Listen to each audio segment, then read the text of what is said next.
Salat asar, gaya munafik. Salat asar memiliki kedudukan istimewa dalam Islam. Karena salat asar termasuk bentuk zikir mengingat Allah di waktu sore.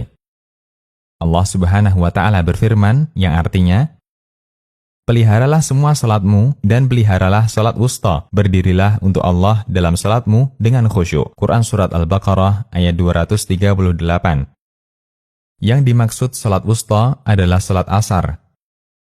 Menurut pendapat mayoritas sahabat dan tabi'in, serta pendapat mayoritas ahli hadis. Dalam salat ada batas awal dan batas akhir. Sementara batas akhir salat asar ada dua. 1. Batas ikhtiyari. Batas ikhtiyari adalah batas di mana orang dibolehkan untuk melakukan salat asar dari sejak masuk waktu sampai masuk batas ikhtiyari.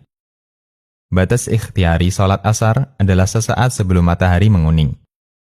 Dari Abdullah bin Amr radhiyallahu anhuma, Nabi sallallahu alaihi wasallam bersabda yang artinya, waktu asar selama matahari belum menguning. Hadis riwayat Ahmad dan Muslim. 2. Batas doruri. Batas doruri artinya rentang waktu di mana jika ada seseorang yang melakukan sholat asar di waktu itu, maka dia berdosa kecuali dalam kondisi darurat atau ada udzur. Batas waktu doruri dimulai sejak matahari menguning sampai matahari terbenam. Dalilnya hadis dari Abu Hurairah radhiyallahu anhu, Nabi sallallahu alaihi wasallam bersabda yang artinya, siapa yang mendapat 1 rakaat ketika salat asar sebelum matahari terbenam, dia dianggap telah mendapatkan salat asar atau salat asarnya sah. Hadis riwayat Muslim.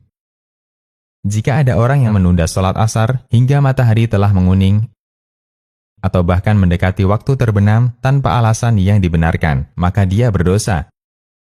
Meskipun salatnya sah, dia berdosa karena telah meremehkan salat asar.